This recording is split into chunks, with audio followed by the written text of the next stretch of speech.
ನೀವು ಸಕ್ಸಸ್ಸನ್ನು ಏಕ್ದಮ್ ಕಂಡೋರಲ್ಲ, ಬಹಳಷ್ಟು ಫೇಲ್ಯೂರ್ಸ್ ಕೂಡ ನೀವು ಫೇಸ್ ಮಾಡಿದ್ದೀರಾ. Give us some examples. ನೀವು ಎಲ್ಲಿ ಫೇಲ್ಯೂರ್ಸನ್ನು ಕಂಡ್ರಿ ಮತ್ತು ಹೇಗೆ ಆಕ್ಸೆಪ್ಟ್ ಮಾಡ್ಕೊಂಡ್ರಿ ಅದನ್ನು?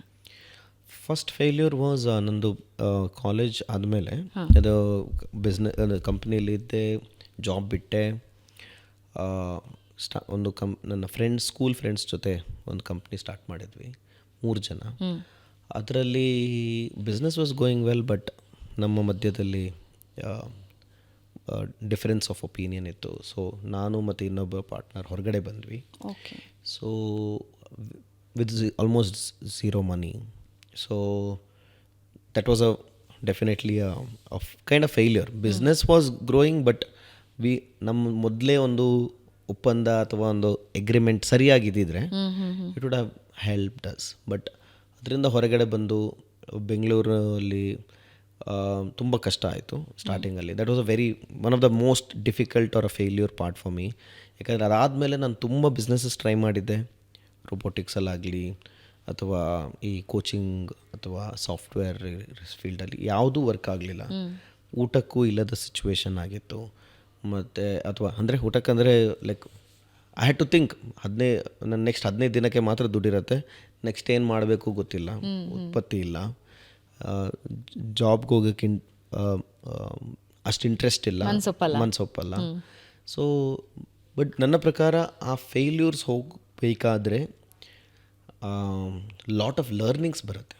ನಾನು ಆ ಟೈಮಲ್ಲಿ 2012 ಎಂಡಿಂದ 13-14 ವರ್ಷ ಆ ಟೈಮಲ್ಲಿ ಎಷ್ಟು ಕಲ್ತಿದ್ದೇನೋ ಇವಾಗಲೂ ಕಲೀಲಿಲ್ಲ ಅಂತ ಅನಿಸುತ್ತೆ. ನಾನು ಸೋಷಿಯಲ್ ಮೀಡಿಯಾ ಮಾರ್ಕೆಟಿಂಗ್ ಕಲಿತೆ, ಆವಾಗೆಲ್ಲ ಹೊಸದದು. ನ್ಯಾಚುರಲ್ ಲ್ಯಾಂಗ್ವೇಜ್ ಪ್ರಾಸೆಸಿಂಗ್ ಕಲಿತೆ, ಸೀಕ್ವೆಲ್ ಅಂತ ಪ್ರೋಗ್ರಾಮಿಂಗ್ ಲ್ಯಾಂಗ್ವೇಜಸ್ ಕಲಿತೆ. I am not from a engineering background, ನನಗೆ ಟೆಕ್ನಿಕಲ್ ಬ್ಯಾಕ್ಗ್ರೌಂಡ್ ಇಲ್ಲ, still learned all of that. So ಎಲ್ಲನೂ ಕಲಿತಾಗ plus going through the difficult situation made some connection in my brain, which helped me start Discover Dollar. Right? So what I would say is that failures are definitely, ಆವಾಗ ನನ್ನ ಹತ್ರ ಕೇಳಿದರೆ I used to feel I am the most unluckiest person in the world ಅಂತ ಅನಿಸ್ತಾ ಇತ್ತು. But ಇವಾಗ ಕೇಳಿದರೆ ಆ ಸಿಚುವೇಶನ್ನಲ್ಲಿ ಹೋಗಿರೋದು is one of the best thing ನನಗೆ ಲೈಫಲ್ಲಿ ಆಗಿದೆ. ಕಲ್ತಿದ್ದೇನದ್ರಿಂದ? What is the worst tipping point ಏನಾಗ್ಬೋದು, ಆ ಪಾಯಿಂಟ್ವರೆಗೆ ಹೋಗಿಬಿಡ್ತೀವಿ. ಲೈಕ್ ಫ್ರೆಂಡ್ಸ್ ಆಗಿ ನಾವು ಸ್ಕೂಲ್ ಫ್ರೆಂಡ್ಸ್ ಆಗಿ ಸ್ಟಾರ್ಟ್ ಮಾಡಿದ್ದು ಬಿಸ್ನೆಸ್. ನಮ್ಮ ಮಧ್ಯೆ ಜಗಳ ಆದಾಗ ಆಲ್ಮೋಸ್ಟ್ ಆಲ್ ಫ್ರೆಂಡ್ಸ್, ಆವಾಗ ಸ್ಕೂಲ್ ಫ್ರೆಂಡ್ಸ್ ಎಲ್ಲರೂ ದೂರ ಆದರು. ಸೊ ನಮಗೆ ಒಂದು ಯಾರ ಹತ್ರ ಮಾತಾಡಬೇಕು ಅಂದರೆ ಕಷ್ಟ, ಅಂದರೆ it was not so easy. So I felt friends are also not with me. ಅಪ್ಪ ಅಮ್ಮಂಗೆ ಸ್ವಲ್ಪ ಬೇಜಾರಿತ್ತು ನಾನು ಜಾಬ್ ಬಿಟ್ಟಿದ್ದೀನಿ ಅಂತ, ಅವ್ರಿಗೂ ಸ್ವಲ್ಪ ನಾನು ಬೇಜಾರು ಮಾಡಿದ್ದೀನಿ. ನನ್ನ ಸುತ್ತಮುತ್ತಲಿದ್ದವ್ರಿಗೆ ಎಲ್ಲರಿಗೂ ನಾನು ಬೇಜಾರು ಮಾಡಿದಾಗ ಯಾಕೆ ಲೈಫ್ ಬೇಕಾ, ಅದಲ್ಲದೆ ನನ್ನ ಫೇಲ್ಯೂರ್ ಅಂತ ಅನ್ನಿಸ್ತಾ ಇತ್ತು. ನನ್ನ ಫ್ರೆಂಡ್ಸ್, ನನ್ನ ಕ್ಲಾಸ್ಮೇಟ್ಸ್ ಎಲ್ಲ they were in good positions, foreign trips ಎಲ್ಲ ಮಾಡಿ ಫೇಸ್ಬುಕ್ಕಲ್ಲಿ ಆಗ್ತಾಯಿದ್ರು.